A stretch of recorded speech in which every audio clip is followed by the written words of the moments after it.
एक डायनासोर ने उसे देख लिया, जो धीरे धीरे करके कुआं के पास आने लगता है उसे खाने के लिए। जितना आसान ये रास्ता लग रहा था, उसे कई गुना मुश्किल था। इससे अब डायनासोर को काफी गुस्सा आ गया, काफी करीब आ जाता है।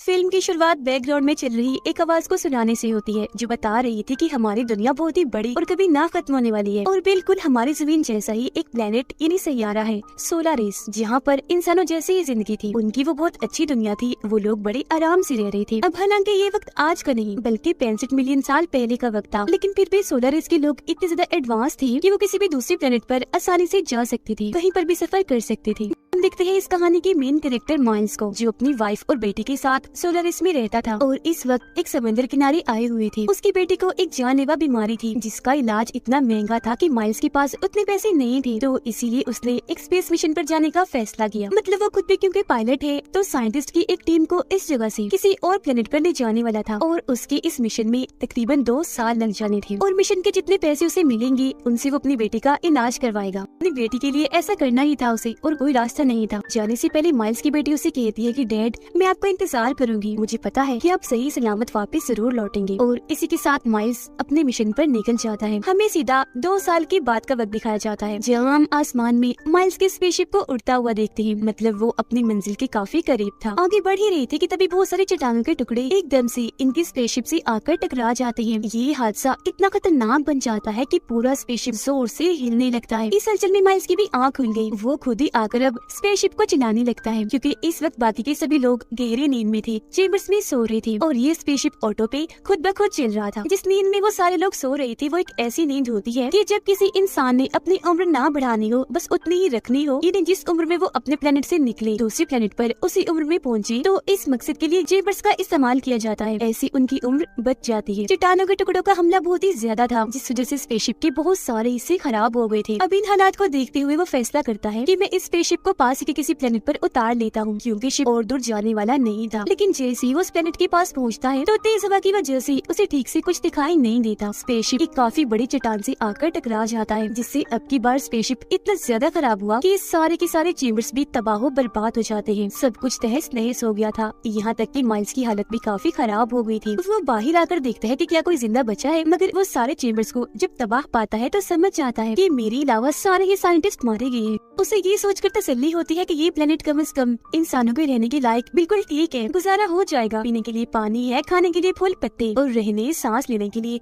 बिल्कुल ठीक माहौल। लेकिन उसे ये अंदाजा नहीं था कि सिर्फ जिंदगी ही नहीं बल्कि यहाँ और भी बहुत बड़े बड़े खतरे मौजूद थे। देखने से ये प्लेनेट बिल्कुल हमारी दुनिया जैसा ही था, क्योंकि ये जमीन ही थी, पर ये हमारी वो दुनिया नहीं थी जिसमें अब हम रह रहे हैं, बल्कि आज से 65 मिलियन साल पहले की, जब इंसान का रहन सहन वहाँ शुरू ही नहीं हुआ था, क्योंकि वहाँ इंसान थे ही नहीं बल्कि बड़े बड़े डायनासोर्स और उन जैसे क्रिएचर्स थे। फिर अब वो इस प्लेनेट की सारी जानकारी अपने बेस में भेजता है, और जो कुछ उनके साथ हुआ वो भी बताता है। उसे याद आता है कि हमारी इस स्पेसशिप में 2 छोटी स्पेसशिप भी थी, जो इमरजेंसी की सूरत में काम आती थी, लेकिन उसे अंदाजा नहीं था कि वो कहाँ गिरी होंगी। और क्योंकि वो शिप्स काफी मजबूत थी, तो माइल्स फैसला करता है कि अब मैं उन्हें ढूंढूंगा और कैसे भी करके अपने प्लेनेट तक जाने की कोशिश करूंगा। अब खाने पीने के लिए उसे कुछ नहीं मिल रहा था, ऊपर से इतनी मुश्किल हालात, जिस वजह से एक बार तो माइल्स खुद को मार डालने का सोचता है, लेकिन जब उसे अपनी बेटी का ख्याल आता है वो रुक गया। उसकी वीडियोस तस्वीरें देखकर उसे याद करने लगता है। फिर तभी उसे स्क्रीन पर एक सिग्नल मिलता है कि उन चेम्बर्स में से एक चेम्बर में से आवाज आ रही है, क्योंकि उसमें अभी भी कोई जिंदा था। माइल्स जल्दी से चेम्बर्स के पास जाता है चेक करने कि क्या सच में कोई जिंदा है। काफी ढूंढने जांच पड़ताल करने के बाद चेम्बर उसे मिल गया। खोलने पर उसके अंदर छोटी बच्ची थी, जो उसके बेटे की उम्र की ही थी। उसे अपने साथ वो ले जाता है और होश में लाकर पूछता है कि तुम कौन हो बेटा, कहाँ से आई थी, और तुम्हारे सारे ग्रुप का क्या प्लान था। लड़की बोलती तो है, लेकिन उसकी जुबान माइल्स की जुबान से बिल्कुल अलग थी। यही वजह है कि वो समझ नहीं पाता कि आखिर ये क्या कहना चाह रही है, किस जुबान में बात कर रही है। तभी उसे ख्याल आता है कि चेम्बर में से मुझे एक डायरी मिली थी, जिसे पढ़ने पर माइल्स को पता चलता है कि इस बच्ची का नाम कोआ है। फिर अगली सुबह माइल्स इस पूरे प्लेनेट को बारीकी से जांचने के लिए छानबीन करने के लिए चला जाता है। साथ ही वो अपने छोटे स्पेसशिप को भी ढूंढने की कोशिश कर रहा था।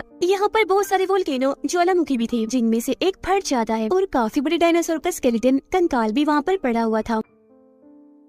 माइल्स अब यहाँ अपनी हाई टेक्नोलॉजी वाली एक डिवाइस निकालता है जो एक जीपीएस था, मतलब किसी भी चीज को ढूंढने का काम करता था। उसके जरिए माइल्स को पता चलता है कि उसका छोटा स्पेसशिप यहाँ से तकरीबन 15 किलोमीटर की दूरी पर एक पहाड़ पर गिरा है। आगे का रास्ता देखने के लिए वो जैसे ही झांकता है, डायनासोर का छोटा सा बच्चा उस पर हमला कर देता है। उसकी गर्दन से चिपक गया था, लेकिन माइल्स की किस्मत अच्छी थी, उसके पास इलेक्ट्रिक गन थी जो काफी एडवांस थी। डायनासोर के बच्चे को खुद से अलग करके पहले वो गन से मारता है, फिर एक ही बार के शॉट से जान से मार डालता है और अपनी जान बचाकर वापस बच्चे के पास आ गया। उसे इस सब के बारे में बताता है कि हमें जल्द से जल्द बीच का रास्ता पार करके वहाँ पहुँचना होगा ताकि यहाँ से निकल सके। लेकिन उसकी बात सुनकर कुआ समझाने की कोशिश करती है कि हम जिन चेम्बर्स में आए थे उनमें मेरे माँ बाप भी थे और उनको लिए बगैर मैं कहीं नहीं जाऊंगी। पर माइल्स को ये बात पता थी कि वो सारे चेम्बर्स क्योंकि तबाह हो गई है तो अब कोई भी नहीं बचा। बच्चे से ये बात वो छुपाकर वैसे उसे समझाता है, पर कुआ कुछ सुनने को तैयार ही नहीं थी। तो माइल्स उसे झूठ बोल देता है कि तुम्हारे मॉम डैड भी उस पहाड़ पर ही है, तो अब चलो मेरे साथ, जल्द से जल्द उस पहाड़ी पर हमें पहुँचना है। जिसके लिए वो मान गई और अभी लोग अपनी पूरी तैयारी करके निकल जाते हैं, अपनी मंजिल तक पहुँचने की कोशिश करती है। लेकिन जितना आसान ये रास्ता लग रहा था उसे कई गुना मुश्किल था,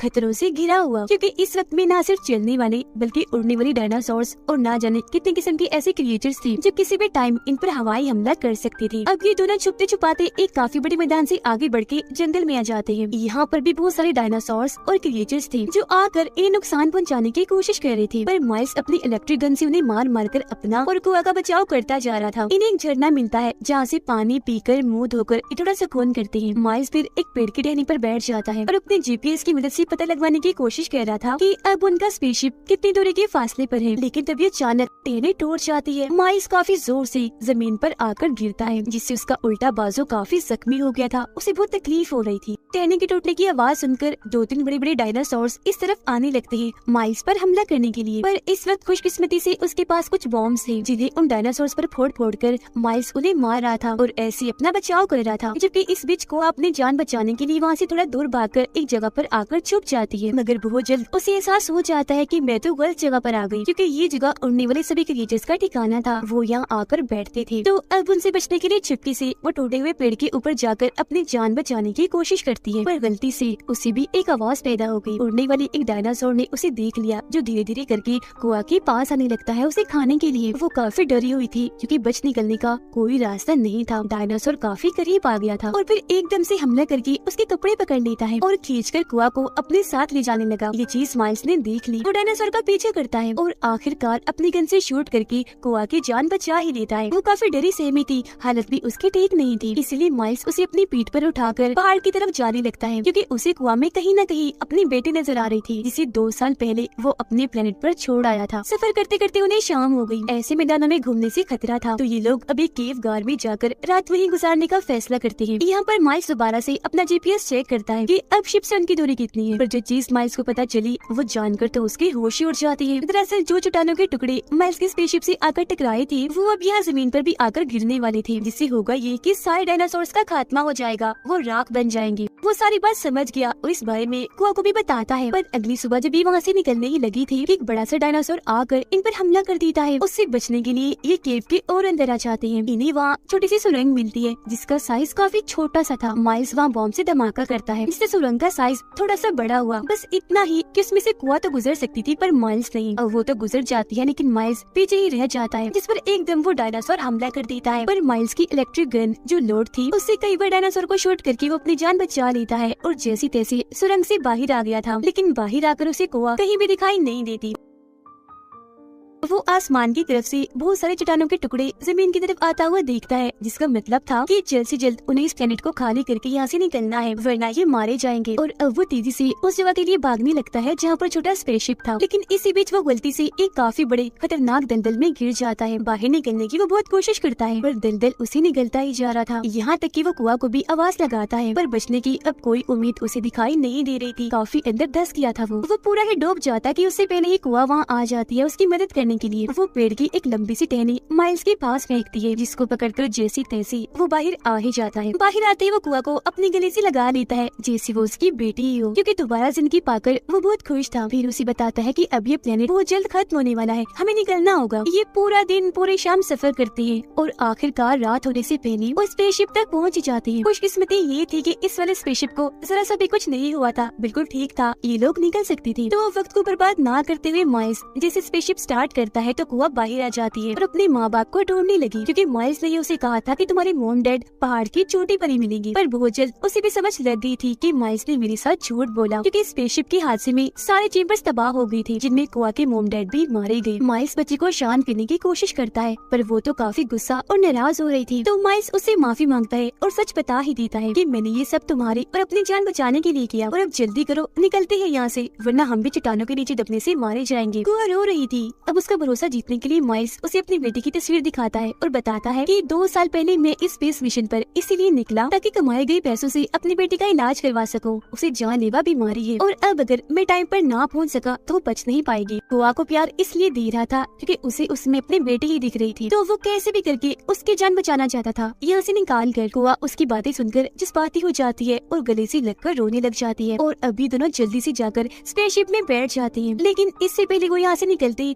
चट्टानों के टुकड़ों का हमला हो गया, और ये हमला ही काफी नहीं था क्योंकि 2 और बड़े-बड़े डायनासोर्स ने इन्हें देख लिया था, जो भी आकर इनके स्पेसशिप पर हमला करके रोकने की कोशिश करते हैं। अब माइल्स जानता था कि अगर हम यही रुके रहे तो ये डायनासोर हम पर हमला करके दोनों को ही खा जाएंगे, इसीलिए वो साइड पर भागकर डायनासोर का ध्यान अपनी तरफ करता है ताकि कुआ की जान बच सके। एक डायनासोर जैसे उसकी तरफ आता है, माइल्स अपनी इलेक्ट्रिक गन से शूट करके उसे मार गिराता है, पर वो जानता था कि एक और डायनासोर अभी जिंदा है। वो तेजी से उसकी तरफ बढ़ता है। माइल्स को भी लगता है कि अब ये मुझे मार ही देगा, क्योंकि उसकी गन दोबारा से लोड नहीं हो रही थी, बैटरी लो थी। डायनासोर भी उसके काफी करीब आ गया था, पर इसी बीच स्पेसशिप में बैठी कुआ अपना दिमाग चलाती है। डायनासोर का ध्यान भटकाने के लिए एक वीडियो चला देती है। वो जैसे वहाँ से जाता है, माइल्स को मौका मिल गया था वहाँ से भागने का, लेकिन जब डायनासोर को कुछ नहीं मिला खाने को, वो दोबारा से माइल्स के पीछे पड़ जाता है, और इसी के साथ इस प्लेनेट की तबाही भी आ चुकी थी, क्योंकि यहाँ के सारे वोल्केनो फट रहे थे, ऊपर से चट्टानों के टुकड़े भी गिर रहे थे। डायनासोर लगातार उसका पीछा ही किए जा रहा था। माइल्स को कुछ समझ नहीं आती कि आखिर इसे छुटकारा कैसे हासिल किया जाए। तभी उसे एक आइडिया आता है। जमीन से फटने वाले वोल्केनोस के पास वो भागना शुरू कर देता है, और अब एक वोल्केनो जैसे फटता है, डायनासोर उसकी लपेट में आ जाता है, पर उसकी जिल्द इतनी मोटी थी कि ज्यादा फर्क नहीं पड़ता। लेकिन इससे अब डायनासोर को काफी गुस्सा आ गया। माइल्स का खात्मा करने के लिए वो उसके काफी करीब आ जाता है। माइल्स ने भी हार मानकर अपनी मौत को कबूल कर लिया था, क्योंकि पीछे हटने के लिए उसके पास अब कोई जगह भी नहीं थी। बहुत मुश्किल घड़ी थी कि तभी यहाँ एक और बार कुआ आ जाती है। माइल्स को बचाने के लिए उछल कूद कर वो डायनासोर के मुंह के पास आकर उसकी आंखें फोड़ देती है, और अब क्योंकि उसे कुछ दिखाई भी नहीं दे रहा था, तो अब की बार वो एक काफी बड़े वोल्केनो के ऊपर आ जाता है, जो जैसे ही फटता है उसके अंदर से बहुत सारा तेजाब और लावा डायनासोर को अपनी लपेट में ले लेता है, और अब आखिरकार उसका खात्मा हो पाता है। मरते ही डायनासोर की जिल्द तेजाब की वजह से पिघलने लगती है। इनकी जान बच गई थी, तो ये जल्दी से स्पेसशिप में जाकर बैठ जाते हैं। माइल्स अपने प्लेनेट की लोकेशन डालकर जल्द से जल्द यहाँ से निकलने की कोशिश करता है। इस बीच बहुत सारे चट्टान के टुकड़े इनके स्पेसशिप से आकर टकराते भी हैं, पर आखिरकार सही सलामत वो यहाँ से बच ही निकले थे। नई जिंदगी पाकर उन्हें यकीन नहीं आ रहा था। बहुत खुश थे वो लोग। उनकी खुशी के साथ ही